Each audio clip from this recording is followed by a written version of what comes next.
ఆరాధనలోనికి వెళ్ళకముందు కొన్ని నిమిషాలు దేవుని యొక్క వాక్యము ద్వారా ఆరాధనలోనికి మనం ప్రవేశిద్దాం. కీర్తన పుస్తకం 35వ కీర్తన. కీర్తనలు 35వ కీర్తన. ఒక చిన్న మాటను మనము చదువుకుందాం. 9-10 వచనాలు. 9-10 వచనాలు అందరం కలిపి చదువుకుందాం. కీర్తన గ్రంథం 35వ అధ్యాయము 9-10 వచనాలు. అప్పుడు యెహోవా యందు నేను హర్షించెదను, ఆయన రక్షణను బట్టి నేను సంతోషించెదను. అప్పుడు యెహోవా, నీ వంటి వాడెవడు? మించిన బలము గల వారి చేతిలో నుండి దీనులను, దోచుకుని వారి చేతిలో నుండి దీనులను, దరిద్రులను విడిపించువాడు నీవే అని నా ఎముకలన్నీ చెప్పుకొనును. ప్రార్థన చేసుకుందాం. ప్రేమ నమ్మకం కలిగిన మా తండ్రి, కృప కలిగిన దేవా, ఈ దినము ఏ రీతిగా ఉన్నామంటే అది నీ కృప. నీ ఇంటికి మమ్మల్ని తీసుకొచ్చావు. నీ ఇంటిలో మేము నిన్ను ఆత్మతో సత్యముతో ఆరాధించడానికి మమ్మల్ని నడిపించావు. మా ప్రాణాత్మ దేహాలను మీ స్వాధీనంలో ఉంచుకొని ఆత్మతోనూ సత్యముతోనూ ఆరాధించడానికి నీకు తీసుకురావాల్సిన మహిమ, నీకు తీసుకురావాల్సిన ఘనత తండ్రి మేము కూడి వచ్చుట తీసుకురావటానికి మీ కృప దయచే నాయన. ప్రభా, చదవబడిన వాక్య భాగాల ద్వారా మమ్మల్ని పురుకొల్పండి, నీ ఆత్మతో మమ్మల్ని నింపండి, నేను ఆరాధించే ప్రజలుగా మమ్మల్ని ఉంచండి. మీకే వందనాలయ్యా. ప్రభా, చిన్న భాగాన్ని మా కొరకు విరవండి, పంచండి. కూర్చున్న వారందరికన్నా అత్యల్పులను ఒప్పుకుంటున్నాను దేవా. ప్రభా, నీ వాక్యము నా నోటికి అందించి దేవా నాతో మాతో మీరు మాట్లాడమని కోరుతున్నాం దేవా. ప్రభా, నీకే మహిమ, నీకే ఘనత, అన్ని విషయాలలో నీకే అటువంటి ఆరాధన అర్పించలాగా మమ్మల్ని సిద్ధపరచండి. మా ప్రాణాత్మ దేహాలని స్వాధీనపరచుకోమని యేసుక్రీస్తు వారి యొక్క శ్రేష్టమైన నామములో ప్రార్థించి వేడుకొనుచున్నాను తండ్రి.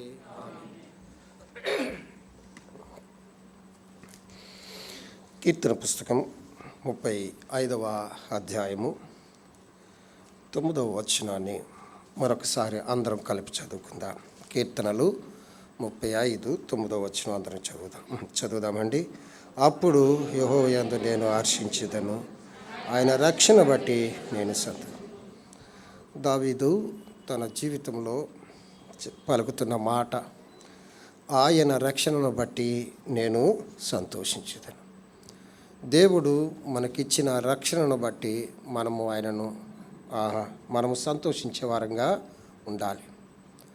రక్షణ అనేది మాటతో జరిగిన క్రియ కాదు, కానీ అది ఎంతో త్యాగపూరితముగా జరిగిన గొప్ప క్రియగా మనం చూడవచ్చు, గొప్ప కార్యముగా మనం గమనించవచ్చు. రక్షణ అనేది ఏదో రక్షింపబడండి అంటే మాటతో జరిగిపోయిన కార్యము కాదు. అది మీరందరూ రక్షింపబడుదురుగాక అంటే అయిపోయినది కాదు. రక్షణ కార్యము చాలా శ్రేష్టమైనది, ఆ కార్యము చాలా విలువైనది, ఆ కార్యము ఎంతో త్యాగముతో కూడినదై ఉంటుంది. దావీదు తన జీవితంలో ఈ కీర్తన రాస్తున్నప్పుడు తన జీవితంలో ఎన్నో తొందరలు ఉన్నాయి. తరమబడుతూ ఉన్నాడు. తన మామగారైన సౌలు తండ్రి తరుముతూ ఉన్నాడు. సౌలునకు సహాయం చేసే ఒక వ్యక్తి దొయగు అనేవాడు సౌలును ఇంకా దావీదును చంపు అని ప్రోత్సహించేవాడు ఉన్నాడు. పారిపోతున్న దావీదు తన జీవితంలో తన యొక్క మాట రాస్తున్నాడు. అక్కడ దావీదును గురించి 3 విషయాలు మనం చూడవచ్చు. యుద్ధ శౌర్యుడిగా మనం చూడవచ్చు మొదటి 8 వచనాలలో.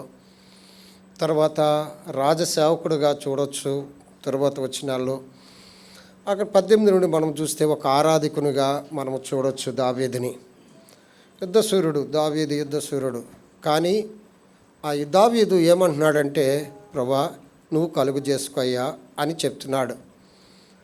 దేవుని చేత అభిషేకించబడిన దావీదు ఏమంటే, ఆ అభిషేకం యొక్క విలువ తనకు తెలిసినదంటే ఏమంటాడంటే, ప్రభా నువ్వు కలుగజేసుకో అని చెప్తున్నాడు. ఒక రాజసేవకుడుగా రాజును గౌరవించేవాడుగా ఉన్నాడు. అంత మాత్రమే కాదు, ఒక ఆరాధికుడుగా ఏం చేస్తున్నాడంటే ఆయన రక్షణను బట్టి మనం ఏం చేయాలండి? సంతోషించాలి. ప్రభు ఇచ్చే రక్షణను అది ఎంతో విలువైనది, వింతైనది, విజయముతో కూడినది. ఎంత విలువ అంటే అందుకంటాడు ఫిలిప్పీ పత్రికలో 2వ అధ్యాయంలో అంటాడు, భయముతోనూ వణుకుతోనూ మీ సొంత రక్షణను మీరేం చేయాలండి? కొనసాగించాలి అంటాడు. చాలా భయముతోనూ వణుకుతోనూ అందుకంటాడు 51వ కీర్తనలో దావీదు అంటాడు, నీ రక్షణ ఆనందమును నాకు మరలా పుట్టించు ప్రభువా అంటాడు. అంటే దేవుడు ఇచ్చిన రక్షణ సంతోషము చాలా శ్రేష్టమైనది. పేతురుపత్రికలో కూడా మనం చూస్తాం 2వ అధ్యాయం. ఈ యొక్క సంతోషము ఎటువంటిదంటే చెప్పనాశక్యమును మహిమాయుక్తమైన సంతోషం. దేవుడు ఇచ్చిన రక్షణ అందుకంటాడు దావీదు ఎప్పుడు కూడా తన జీవితంలో తను తాను రక్షించుకోవటానికి, సౌలును రక్షించుకోవటానికి ప్రయత్నం చేయలేదు, కానీ ప్రభు నువ్వు రక్షించు అని అడిగాడు. దావీదు యొక్క రక్షణ లేకపోతే ఆ రక్షింపబట్టు అనేది భౌతిక సంబంధమైనది కావచ్చు, శత్రువు నుండి తప్పించబడే విషయం కావచ్చు, కానీ ప్రభు మనకు ఇచ్చిన రక్షణ ఎటువంటిది అంటే అది ఎంతో శ్రేష్టమైనది, ఆత్మ సంబంధమైనది అయి ఉంటుంది, ఎంతో ఉన్నతమైనదిగా ఉంటుంది, ఎంతో శ్రేష్టమైనది ఉంటుంది.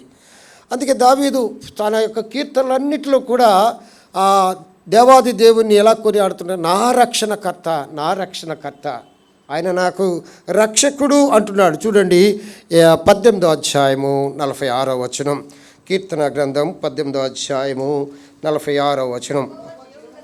యెహోవా జీవము గలవాడు, నా ఆశ్రయదుర్గమైన వాడు. ఎటువంటి వాడండి? స్తోత్రారుడు, నా రక్షణకర్త అయిన దేవుడు. ప్రతిసారి కూడా ప్రతి పాటలో కూడా ప్రభువును కీర్తిస్తున్న ఆ యొక్క పాట ఏమైందంటే నా రక్షణకర్త, నా రక్షణకర్త. తండ్రి అయిన దేవుడు మన సృష్టికర్త, ప్రభు అయిన యేసుక్రీస్తు వారు మన రక్షణకర్త, పరిశుద్ధాత్ముడైన దేవుడు మనకు ఆదరణకర్త. తండ్రి సృష్టికర్త అయితే యేసుప్రభు వారు మనకు రక్షణకర్త అయితే ఆ ఆత్మ అయిన దేవుడు మనకు ఎలాగున్నాడండి? ఆదరణకర్తగా ఉన్నాడు. చూడండి ఏమన్నాడు? నా రక్షణకర్త. దావీదు యొక్క అనుభవం, నా రక్షణకర్త అయిన దేవుడు బహుగా స్తుతి నొందాలి. మన రక్షణను బట్టి మనం సంతోషించాలి, చాలా సంతోషించాలి. మన రక్షణను బట్టి మనం ఆయనను ఆరాధించాలి. అందుకే దావీదు అంటాడు నా రక్షణకర్త, నా రక్షణకర్త, ఆయన స్తోత్రారుడు, ఆయన స్తుతి నొందదగిన వాడు అంటున్నాడు. దేని కొరకు మనం వచ్చామంటే మన రక్షణకర్తను మనం కొనియాడడానికి, పొగడడానికి, ప్రభువును స్తుతించడానికి మనం వచ్చిన వారంగా ఉంటున్నాం. చూడండి కీర్తన గ్రంథం 25వ అధ్యాయం 5వ వచనం చదువుతారా? కీర్తన పుస్తకం 25వ అధ్యాయము 5వ వచనం. 25:5. నన్ను నీ సత్యమును అనుసరింపజేసి, ఇది దావీదు అంటున్నాడు, నీవే నా రక్షణకర్తకు దేవుడు స్తుతి నొందదగిన వాడు. నీవే నా రక్షణకర్తవు ప్రభా, ఇక ఎవ్వరు లేరయ్యా, ఎవ్వరు నన్ను రక్షించలేరు, నీవే నా రక్షణకర్తవు. అందుకంటాడు నా రక్షణను బట్టి నేను సంతోషిస్తున్నాను అని దావీదు చెప్తున్నాడు. శ్రమలు, కష్టములు, ఇరుకులు, ఇబ్బందులు తరమబడుతున్నప్పుడు ఏమంటాడంటే తన సంతోషం ఏమైందంటే నా రక్షణ నా ప్రభువే, నా రక్షణ నా ప్రభువే, నా రక్షణను బట్టి నేను నా ప్రభువుని స్తుతిస్తాను, నా రక్షణను బట్టి నేను ప్రభువు యందు ఆనందిస్తాను అని చెప్తూ ఉన్నాడు. చూడండి 27వ కీర్తన 9వ వచనం, కీర్తన పుస్తకం 27వ కీర్తన 9వ వచనం. నీ ముఖమును నాకు దాచకము, తోలివేయకము, నా సహాయుడు నీవే. ఎలా కొని ఆడుతున్నాడు దావీదు, ఎన్ని పదే చెప్తున్నాడు నా రక్షణకర్తకు దేవా, నన్ను దిగనాడకము, నన్ను విడువకు. మన రక్షణకర్త మనల్ని విడవడు, మన రక్షణకర్త మనం వదలడు. దావీదు చెప్తున్నాడు 38వ కీర్తన 22వ వచనం, కీర్తనలు 38వ కీర్తన 22వ వచనం. అమ్మ రక్షణకర్తవగు నా ప్రభువా, ఆ రక్షణకర్త మనకు సహాయం చేసేవాడు. ఆ రక్షణకర్త మనల్ని విడిచిపెట్టాడు. ఆ రక్షణకర్త మనకు స్తుతికి యోగ్యుడు. ఆ రక్షణకర్త ఎవడంటే నా సహాయము నాకు త్వరగా రాము. కీర్తన గ్రంథం 42వ అధ్యాయం 5వ వచనం. కీర్తన పుస్తకం 42వ అధ్యాయము 5వ వచనం. నా ప్రాణమా నీవేళ కృంగి ఉన్నావు, ఆయనే ఆయనే ఆయనే నా రక్షణకర్తనియు నా దేవుడనియు చెప్పుకొనుచు ఇంకను నేను ఆయనను ఇంకను స్తుతిస్తాడు. దేని కొరకు స్తుతిస్తున్నాడు దావీదు? కష్టంలో ఉన్నా, ఇరుకులో ఉన్నా, ఇబ్బందులో ఉన్నా, తరమబడుతున్నా, శత్రువులు ఉన్నా కానీ ఆయన దేనిని స్తుతిస్తున్నాడంటే ఆయన రక్షణను బట్టి సంతోషిస్తున్నాడు. నీకుందా ఆ సంతోషము? మనకుందా ఆ సంతోషము? ఆయన ఇచ్చిన రక్షణ బట్టి మనకేమాత్రమైన సంతోషం ఉందా? దేనిని బట్టి మనము సంతోషించాలంటే ఆయన ఇచ్చిన రక్షణ. ఇది మాటతో జరిగిన క్రియ కాదు, త్యాగముతో కూడిన గొప్ప కార్యం, శిలువ కార్యం. సృష్టి కార్యమంతా మాటతో జరిగితే శిలువ కార్యమంతా చేతతో చేయబడింది, లేకపోతే అదంతా త్యాగముతో కూడినది శిలువ కార్యం. కలుగుగా కంటే అన్నీ కలిగాయి, కానీ కలుగుగాకని రక్షణ దగ్గర చెప్పలేదు.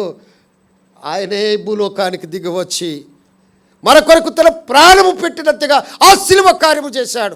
సృష్టి కార్యము మాటతో జరిగితే శిలువ కార్యము చేతతో జరిగింది. సృష్టిని చేసిన శక్తి కన్నా గొప్పది కదండి శిలువ కార్యం. ఆయన మాటతో చేయలేదు, మాటతో నిన్ను నేను రక్షించలేదు. ఇంత గొప్ప విశాల ప్రపంచాన్ని, ఇంత గొప్ప విశాల సృష్టిని ఆయన మాటతో కలుగజేస్తే నీ రక్షణ మట్టుకు ఆయన మాటతో జరిగించలేదు, క్రియతో జరిగించాడు. అందుకే దావీదు అంటాడు ఆయన ఎవరండి? నా రక్షణ. 43:5 చదువమ్మా కీర్తన గ్రంథము 43వ కీర్తన 5వ వచనం. నా ప్రాణమా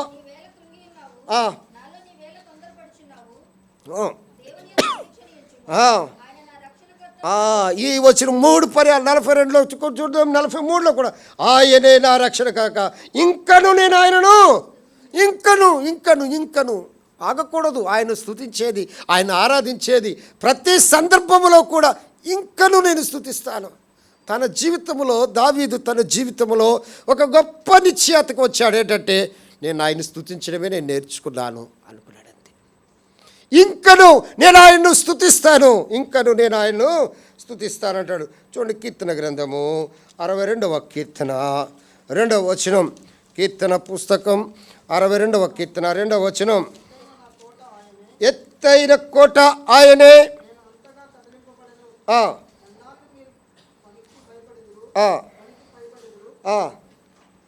చదువునా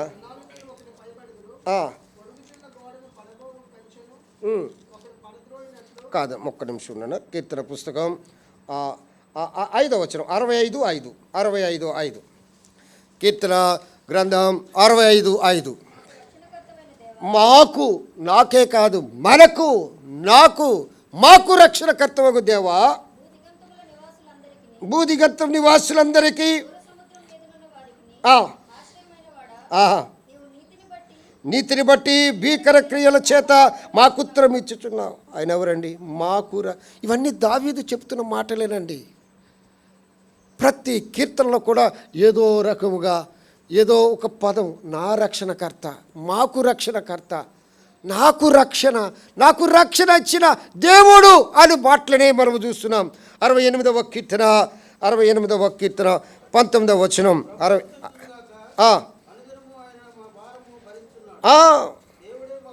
దేవుడే మాకు రక్షణకర్త. చూడండి, అనుదినము ఆయన మన భారాన్ని భరించేవాడుకున్నాడు. దేవుడే మనకు రక్షణకర్త, ఆయన మనకు రక్షణ. ఎందుకంటే ఈ వాటిలన్నీ చదివించాను. ప్రతి సందర్భంలో ఆ రక్షణకర్తను జ్ఞాపకం చేసుకోకుండా దావీదు ఉండలేదు. భౌతిక సంబంధమైన రక్షణ కాదు, దేవుడు మనకు ఆత్మ సంబంధమైన రక్షణ ఇచ్చాడు. దావీదు కోరుతున్నది ఆయన నా రక్షణకర్త అన్నాడు. నీకు ఆయన రక్షణకర్తేనమ్మా, నీకు ఆయన రక్షణకర్తే బాబు. ఆ రక్షణకర్త నువ్వు ఆరాధించడానికి వచ్చావు. అందుకే మరియ కూడా ఒక మాట ఉంటుంది, నా హృదయము నా రక్షణకర్త యందు దేవుని యందు సంతోషించున్నది అని లూకా 1వ అధ్యాయంలో చెప్తున్నారు. హబక్కు కూడా అదే మాట చెప్తున్నాడు, ఏమీ లేకపోయినా నా రక్షణకర్తకు దేవుని యందు నేను ఆనందిస్తున్నాను. ఆనందం ఉందా? రక్షణను గూర్చిన సంతోషము నీకుందా? రక్షణ గూర్చిన సంతోషము నీకున్నట్లయితే నువ్వు దేవుణ్ణి ఆరాధిస్తావు. ప్రభా, నువ్వు ఇచ్చిన రక్షణకై వందనాలయ్యా. మాటతో నన్ను రక్షించలేదు కానీ నీ రక్షణ కార్యము నాలో ఎంతో శ్రేష్టముగా నువ్వు చేస్తావు, నీకు వందనాలు ప్రభా అని ప్రభువును మనం ఏం చేయాలి? ఆరాధించేవారు ఉండాలి. ఆ రక్షణలో ప్రేమ దాగి ఉంది కదండి. ఆ రక్షణలో ఏం దాగి ఉంది? ప్రేమ దాగి ఉంది. మొదటిది ఎలా ప్రేమించాడు? ఒకరిని రక్షించాలంటే ప్రేమిస్తేనే రక్షించగలం, లేకపోతే ప్రేమించకపోతే ఏమాత్రము కూడా మనం ఏం చేయలేము, రక్షించలేం. ప్రభువు మనల్ని ప్రేమించాడు కాబట్టి మనల్ని రక్షించాడు. మీరు కృప చేతనే రక్షింపబడ్డారు. 2వ అధ్యాయం ఎఫెసీ పత్రికలో 5వ వచనంలో 9వ వచనంలో ఆయన మనల్ని ప్రేమించబట్టే మనల్ని రక్షించాడు. ఈ రక్షణలో ప్రేమ దాగి ఉంది. ఎటువంటి ప్రేమ చూడండి. హెజ్కేలు గ్రంథం 34వ అధ్యాయం, హెజ్కేలు పుస్తకం 34వ అధ్యాయం 22వ వచనం చదవండి. హెజ్కేలు గ్రంథం, నా గొర్రెలు ఇక్కడ దోపుడు కాకుండా నేను వాటిని ఏం చేస్తానండి? మరొకసారి చదవమ్మా. 34:22 నా గొర్రెలు ఇక్కడ దోపుడు కాకుండా తీర్పు తీర్చి ఆయన తీర్పు తీర్చి రక్షించేవాడుకున్నాడు. చూడండి, ప్రేమిస్తున్నాడు. కాపరి వలె ప్రేమించి ఆయన రక్షించేవాడుకున్నాడు. కాపరి గొర్రెల పట్ల ఎటువంటి మైండ్ ఉందో, ఎటువంటి మనసుందో, ఎటువంటి పోషించాలని ఎటువంటి ఆలోచన ఉందో ఆయన అదే రీతిగా మనలను రక్షించేవాడుగా ఉన్నాడు. జకర్యా గ్రంథం 9వ అధ్యాయం 16వ వచనం. జకర్యా పుస్తకం 9వ అధ్యాయము 16వ వచనం. నా జనులు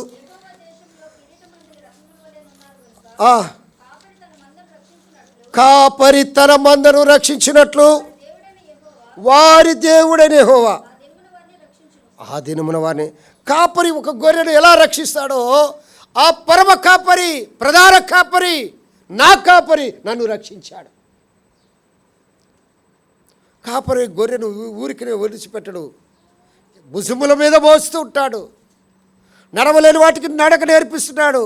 చిన్న చిన్న పాలు త్రాగే పిల్లలు భుజం మీద ఎక్కించుకుంటాడు. కాపరి తన గొర్రెలను ఎలా నడిపిస్తాడో అలాగ మనల్ని ఆయన ఏం చేసేవాడు ఉన్నాడండి. అందులో ప్రేమ కనబడుతుంది. అందులో ప్రేమ, రక్షణలో ప్రేమ దాగి ఉంది. ఆ ప్రేమామయుడు నిన్ను నన్ను ప్రేమించబట్టే ఆయన రక్షణ, ఆ ప్రేమలో రక్షించడానికే ఆయన మనల్ని ప్రేమించాడు. మనలను రక్షించడానికే ఆయన మనల్ని ప్రేమించాడు. దేవుడు లోకమును ఎంతో ప్రేమించాడంతే. ఒక కాపరి తన గొర్రెను ప్రేమించే రీతిగా దేవుడు మనలను ప్రేమించి రక్షించాడు. ప్రభువా, నీకు వందనాలయ్యా. నా రక్షణను బట్టి నేను సంతోషిస్తున్నాను. నాకు ఇచ్చిన రక్షణ శ్రేష్టమైనది, విలువైనదయ్యా. ఎందుకో తెలుసా నాయన, ప్రభువా, రక్షణే లేకపోతే నేను నశించిపోయేవాడిని. ఒక కాపరి వలె నన్ను ప్రేమించి నన్ను రక్షించావు, నీకు వందనాలు. ప్రియమైన సోదరి సోదరుడా, మన రక్షణను బట్టి మనం సంతోషించాలి. దేవుడు మనకిచ్చిన రక్షణను బట్టి మనం సంతోషించాలి. సామాన్యమైనది కాదు రక్షణ, ఏదో భౌతిక సంబంధమైన రక్షణ కాదు ఇది. ఆత్మరక్షణ అనేది చాలా ప్రాముఖ్యమైనది. అందుకనే హెబ్రీ 2:3 అంటాడు, ఇంత గొప్ప రక్షణను నిర్లక్ష్యము చేసినట్లా నువ్వు ఎలాగో ఇంత గొప్ప, ఇది గొప్ప రక్షణ, గొప్ప రక్షణ. హెబ్రీ 5:9 అంటాడు కదా, ఏమంటాడంటే నిత్య రక్షణ. ఇది నిత్య రక్షణకు ఆయన ఏమైపోయాడండి? కారకుడైపోయాడు. ఈ జీవితంలో ఇంత గొప్ప రక్షణను నిర్లక్ష్యం చేస్తే నువ్వు తప్పించుకోలేదు. ఏదో నీ కొరకు ఆయన ప్రాణం పెట్టాడు, కల్వరి సిలువలో రక్తము గార్చాడు, నీ పాపములు కల్వరి సిలువలో ఆయన మోసి, ఇదిగో లోక పాపములు మోసుకొని పోవు దేవుని గొర్రె పిల్లగా ఆయన ఏమయ్యాడు తెలుసా? నీ రక్షణ కొరకే ఆయన అర్పించబడ్డాడు. అందులో ప్రేమ కనబడుతుంది. ఒక కాపరి తన గొర్రెను రక్షించిన రీతిగా దేవుడు నిన్ను వెదికి రక్షించాడు. అందుకంటాడు కదా లూకా 19:10, నశించిన దానిని వెదికి రక్షించుటకు మనుష్య కుమారుడు ఈ లోకమునకు వచ్చాడు. నశించిపోతున్న గొర్రెగా నువ్వు ఉండకూడదు, దారి తప్పిన గొర్రెగా నువ్వు ఉండకూడదని ఒక కాపరి ప్రేమ నిన్ను రక్షించడానికి చూపించాడు. ఒక కాపరి లాంటి ప్రేమ నిన్ను రక్షించడానికి ఆయన చూపించాడు. రెండవది, రక్షణలో త్యాగం ఉంది. ఏముందండి? మనల్ని రక్షించడానికి ఆయన త్యాగం ఉంది, ఆయన సమర్పణ ఉంది. దేవాది దేవుడు, జ్యోతిర్మయుడు, అదృశ్యుడైన దేవుడు, అనంతుడు, సర్వజ్ఞాని, సర్వసంపన్నుడు, ఉన్నతుడు, పరిశుద్ధుడు, పరలోకములు ఉన్నవాడు నీ కొరకు నా కొరకు ఏమైపోయాడండి? త్యాగము చేశాడు. నీ రక్షణ కొరకు, నీ రక్షణ కొరకు ఆయన త్యాగము చేశాడు. అది ఒకేసారి ఒకే బలి అర్పణ ద్వారా జరిగింది. ఒకేసారి ఒకే బలి అర్పణ ద్వారా జరిగింది. ఒక మాట చూద్దామా? ఎజ్కేలు గ్రంథం 37వ అధ్యాయము 23వ వచనం చదువుతారా? 37వ అధ్యాయం 23వ వచనం. వారిని ఏకజనముగా చేసి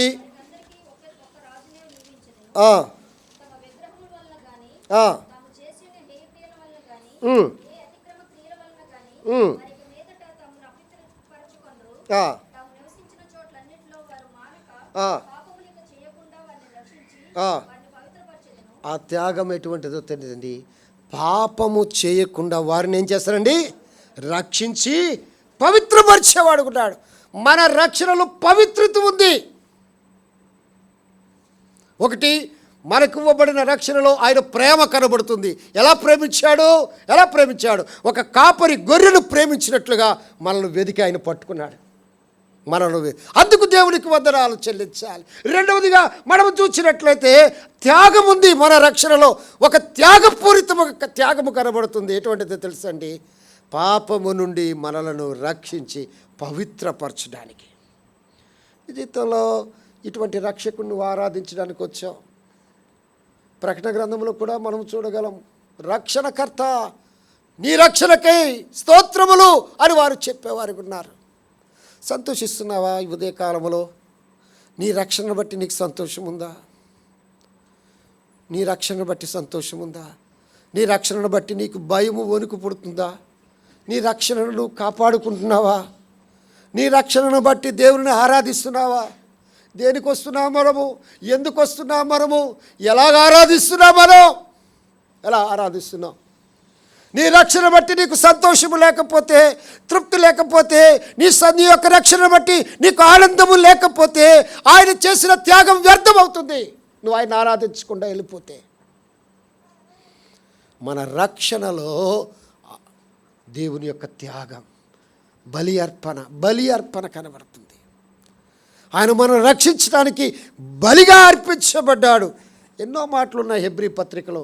ఒకే అర్పణ చేత, ఒకే బలియాగము చేత ఆయన మనలను రక్షించాడు. చూడండి, హెబ్రీలకు రాసిన పత్రిక 5వ అధ్యాయము 7వ వచనం చదువుతారా? హెబ్రీలకు రాసిన పత్రిక 5వ అధ్యాయము 7వ వచనం. శరీరధారి అయి ఉన్న దినములలో మహారోదనముతోను కన్నీళ్లతోను మరణము నుండి రక్షింపగలవానికి ప్రార్థనలను. దేని నుండి రక్షించాడు మనల్ని? మరణము నుండి రక్షించాడు. మరణం మన మీద ప్రభుత్వం చేస్తుంది. రోమాపత్రిక 6వ అధ్యాయంలో మరణము మన మీద ప్రభుత్వం చేస్తుంది. మరణము ముళ్ళను విరిచి ఆయన ఏం చేశాడో తెలుసా? విడిపించాడు, రక్షించాడు. ఒకటి, మన రక్షణలో ఆయన ప్రేమ కనబడుతుంది. మన రక్షణలో ఆయన త్యాగము కనబడుతుంది. మన రక్షణలో ఆయన క్షమాపణ ఉంది. మూడవది, ఎంతగా మనల్ని రక్షించడానికి ఆయన క్షమించాడు.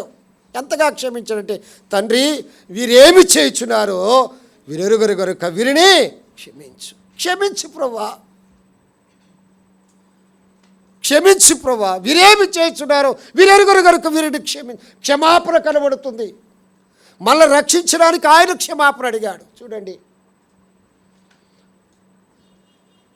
అందుకంటాడు కదా, ఆయన క్షమించుటకు సిద్ధమైన మనసుంది. ఆయనకి ఎప్పుడు మనసుంది. ప్రభువా, నీ రక్షణను బట్టి నేను ఆనందిస్తున్నానయ్యా. నన్ను రక్షించడానికి నన్ను ప్రేమించిన ప్రభువా నీకు వందనాలు. నీ రక్షణను బట్టి నేను సంతోషిస్తున్నానయ్యా. నీ నన్ను తండ్రి ప్రభువా నువ్వు త్యాగము చేసి నన్ను రక్షించుకున్నందుకు నీకు వందనాలయ్యా. ఆ కలవరి కార్యము నా జీవితంలో జరిగించినందుకు వందనాలయ్యా. ప్రభువా, నీ రక్షణలో నన్ను క్షమించావయ్యా. నన్ను రక్షించడానికి నువ్వు క్షమాపణ మాట పలికావయ్యా. దేవుని యొక్క కార్యం, ఆ రక్షణ కార్యం సంపూర్తి చేయబడే వరకు, సిలువలో సంపూర్తి చేయబడే వరకు మానవులు ప్రతిసారి కూడా అర్పణ అర్పించేవారుగా ఉన్నారు. కానీ ఒకే అర్పణ. చూడండి, పేతురు రాసిన పత్రిక 1వ అధ్యాయం, 2వ పేతురు రాసిన పత్రిక 1వ అధ్యాయం 9వ వచనం. పేతురు రాసిన 2వ పత్రిక 1వ అధ్యాయం.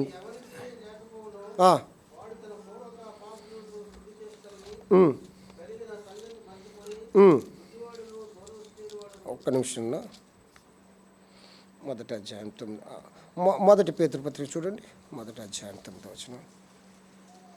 1వ అధ్యాయం 9వ వచనం. 1 పేతురు పత్రిక 1వ అధ్యాయం 9వ వచనం.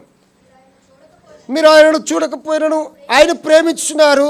ఇప్పుడు ఆయన కన్నులారా చూడకి విశ్వసించుచు మీ విశ్వాసమునకు ఫలమును అనగా ఆత్మరక్షణ గమనించండి. విశ్వాసమునకు ఫలమును అనగా ఆత్మరక్షణను పొందుచు చెప్పనాసక్యమును మహిమాయుక్తమునైన సంతోషము గలవారే. ఎలాగొచ్చింది ఆనందం? ఈ ఆనందం ఎలా వచ్చింది? మన రక్షణ కొరకే మనం ఎందుకు సంతోషించాలి? ఆత్మ రక్షింపబడింది. అక్కడ రాయబడింది క్లియర్గా చూడండి. ఆత్మరక్షణ పొందొచ్చు, ఆత్మరక్షణను పొందొచ్చు. నీ ఆత్మ మరణము నుండి, పాపము నుండి, సాతాను నుండి, ఉగ్రత నుండి, తీర్పు నుండి రక్షింపబడింది. దానికి నువ్వేం చేయాలి? ఆనందించాలి. అందుకే శరీరము కృషించిపోయినను ఆత్మ ఎలా ఉండాలండి? నూతనపరచబడుతూ ఉండాలి. మా బాహ్య పురుషుడు కృషించినను మా అంతరి పురుషుడు ఏమవుతున్నాడండి? నూతనపరచబడుతున్నాడు. క్షమాపణ ద్వారా నీ రక్షణలో ఆయన క్షమాపణ ఉంది. నీ రక్షణలో ఆయన త్యాగం ఉంది. నీ రక్షణలో ఆయన ప్రేమ ఉంది. రక్షణను బట్టి సంతోషిస్తున్నావా? ప్రభు ఇచ్చిన రక్షణను బట్టి నువ్వు ఆనందిస్తున్నావా? ఆనందం పోగొట్టుకున్నావా? నువ్వు ఆనందిస్తే ప్రభువుని ఆరాధించకుండా ఉండలేవు. నువ్వు ఆనందించకపోతే ప్రభువుని ఆరాధించకుండానే వెళ్ళిపోతావు. ప్రభువా, నువ్వు ఇచ్చిన రక్షణ బట్టి నేను సంతోషపడుతున్నానయ్యా. ఎవరైనా మనల్ని రక్షించారనుకోండి, ఒక చిన్న ఏదైనా సంఘటన నుండి మనల్ని రక్షించారనుకోండి, ఏం చేస్తాం? ఎంత సంతోషపడతామో కదండి. ఆత్మరక్షణ గమనించండి. ఆత్మరక్షణ శ్రేష్టమైనది. అందరూ అన్ని స్థితిగతుల నుండి రక్షించవచ్చు, కానీ ఏదైనా విషయాల నుండి ఒక అప్పులో ఉన్నవారిని బయటకు తీసుకురాగలరు, రక్షించగలరు. ఒక ప్రమాదములు ఉన్నవారిని రక్షించగలరు. కానీ ఆత్మను రక్షించేది ఒకే ఒక వ్యక్తి, అతడే ప్రభువైన యేసుక్రీస్తు. నీ ఆత్మ నరకాగ్ని నుండి రక్షింపబడాలి అంటే యేసుక్రీస్తు మరొక్కరే. ఆ రక్షణను బట్టి మనం ఏం చేయాలండి? ఆనందించాలి. ఉందా నీకు ఆ సంతోషం? ఉందా? పదే చెప్తున్నాడు దావీదు, నా రక్షణకర్త, మా రక్షణకర్త, అనుదినము మా భారము భరించే మా రక్షణకర్త. నీ రక్షణను బట్టి నువ్వు ఆనందించకపోతే, నీ రక్షణను బట్టి నువ్వు సంతోషించకపోతే నువ్వు దేవుని ఆరాధించలేవు. అట్టి గొప్ప ఆత్మరక్షణ కొరకే నువ్వు ప్రభుని ఆరాధించాలి, ప్రభుని స్తుతించాలి. అంత మాత్రమే కాదు, నీ రక్షణలో విడుదల ఉంది, విమోచన ఉంది. నీ రక్షణలో ఏముంది? విడుదల ఉంది, విమోచన ఉంది. ఆయన విడిపించాడు. వారి ప్రాణ విమోచన క్రయధనము బహు గొప్పది, అది తీరక నిన్ను విడిపించడానికి, నిన్ను రక్షించడానికి క్రయమును చెల్లించాడు. ఆ క్రయప్రత్తము కొలసి పత్రులు ఉన్నట్లు మేకులకు సిలువకు దిగొట్టినాడు. చూడండి, బాహాటముగా కనబడడానికి మంచి మాట, అది మంచి మాట. అంటే ఏంటండి? అంటే ఇది తీరిపోయింది. చూడండి, చాలామంది కొంతమంది సైట్స్ ఉన్నప్పుడు ఏం చేస్తారు, ఈ స్థలము హైకోర్టులో ఉంది కాబట్టి మీరు దీని విషయం ఎవరిని సంప్రదించొద్దు అని చెప్తారు కదండి. అలాగే ఈ విషయము, ఇగో ఈ పాపి కొరకు ఈ క్రయధనము చెల్లించబడింది కాబట్టి ఇక ఆ యొక్క భూమికి ఆకాశమునకు మధ్య ఆ క్రయపత్రాన్ని ఆయన ఏం చేశాడు? చెల్లించి ఆయన అక్కడ మరణించటం వలన మనకేమొచ్చిందంటే విడుదల వచ్చింది, విమోచన వచ్చింది. మేకులకు కొట్టాడట. మళ్ళీ ఎలా కొట్టాడు? బాహాటముగా, అందరూ చూచే విధముగా. ఇక చూడగానే ఉంటాడు, ఓ నేను విడుదల పొందాను, నీ రక్షణకై స్తోత్రము, నీ రక్షణకై స్తోత్రము. చూడండి, కొంతమంది హౌసెస్ కట్టుకున్నప్పుడు ఈ యొక్క జీవీఎంస్ వాళ్ళు ఏమిస్తారు? పర్మిషన్ ఇస్తారు.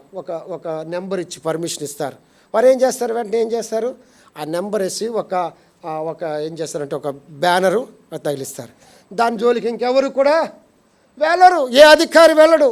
ఎందుకంటే ఆల్రెడీ పర్మిషన్స్ అన్ని వీళ్ళకు ఉన్నాయి. ఇంకో పలానా నెంబర్, ఆ పలానా నెంబర్ కొట్టుకోండి అంటే వాళ్ళ పర్మిషన్స్ అన్నీ ఉన్నాయని వాళ్ళు ఎలాగెళ్ళిపోతారో, నువ్వు ఇచ్చిన రక్షణను బట్టి కూడా ఆయన ఏం చేశాడంటే ఆ సిలువకు ఆ క్రయపత్రాన్ని మేకులకు దిగొట్టి, ఇగో ఈ వ్యక్తిని గురించి నేను క్రయము చెల్లించాను కాబట్టే అతడు విడుదల పొందాడు. నీ రక్షణలో విడుదల ఉంది, నీ రక్షణలో ఏముందండి? విమోచన ఉంది. నీ రక్షణలో ప్రేమ ఉంది, దేవుని ప్రేమ కనబడుతుంది. నీ రక్షణలో ఆయన త్యాగము కనబడుతుంది. నీ రక్షణలో ఆయన క్షమాపణ కనబడుతుంది. నీ రక్షణలో ఆయన విమోచన కనబడుతుంది. అంత మాత్రమే కాదు, నీ రక్షణలో ఒక నిరీక్షణ ఉంది. నీ రక్షణలో ఏముందండి? ఊరికి రక్షింపడి అందరూ రక్షింపడా కాదు, నీకు ఒక నిరీక్షణ ఉంది. యుగ యుగాలు నిత్య రక్షణకు కారకుడైన నా ప్రభువుతో నేను ఉంటాననే గొప్ప నిరీక్షణ ఆ రక్షణలో దాగి ఉంది. గొప్ప నిరీక్షణ ఆ రక్షణలో దాగి ఉంది. చూడండి, రోమాపత్రిక 12వ అధ్యాయం, రోమాపత్రిక 12వ అధ్యాయం 10వ వచనం చదువుతారా? 12:10.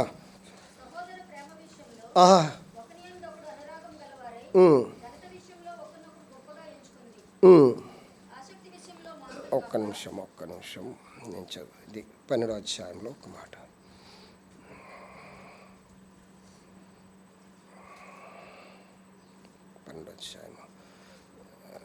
నేను మిస్ అయ్యాను. చూడండి, ఒక మాట చూద్దామా? నిరీక్షణ గురించిన ఒక మాట కనబడుతుంది. రక్షణలో శ్రేష్టమైన మాట అది.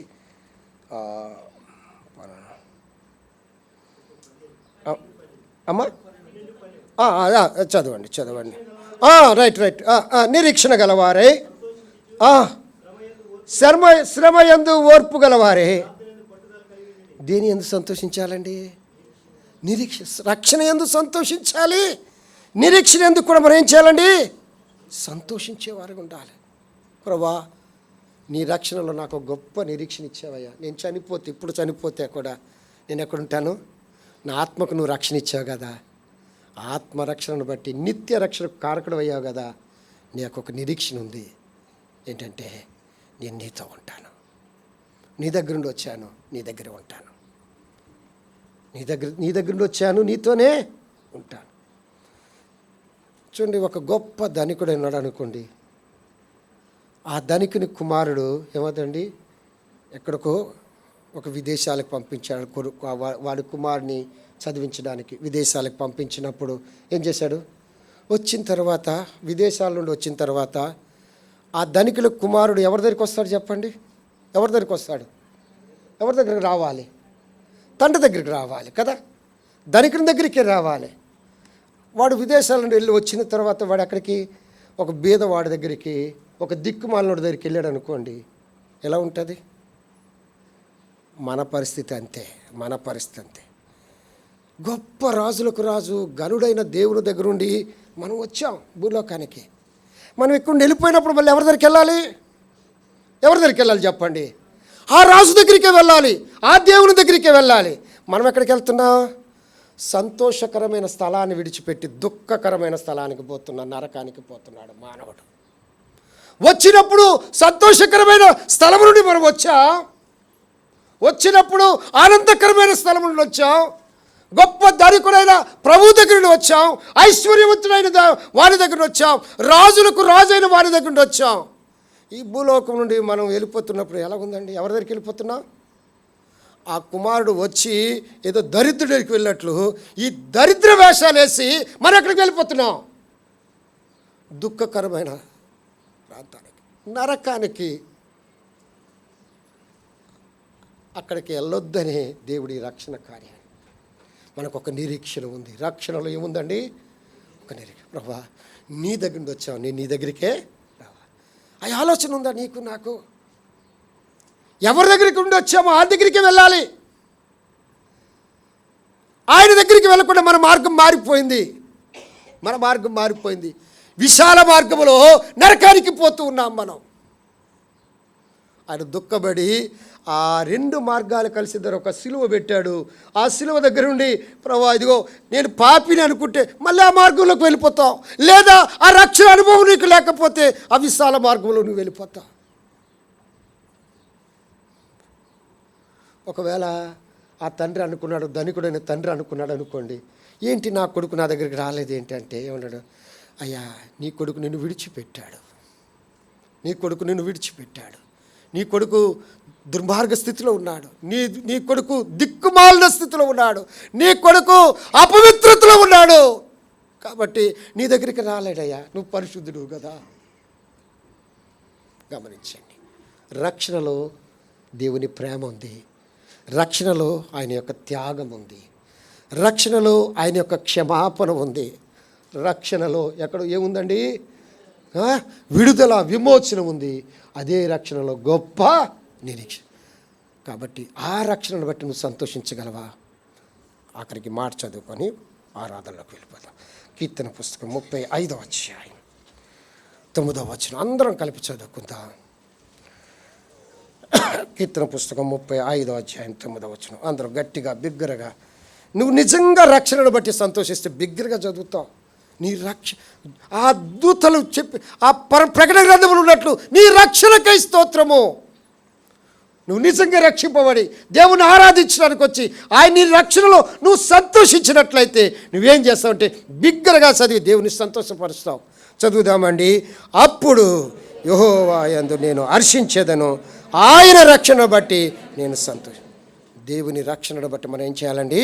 సంతోషం. ప్రభు మాటలు దీవించును గాక.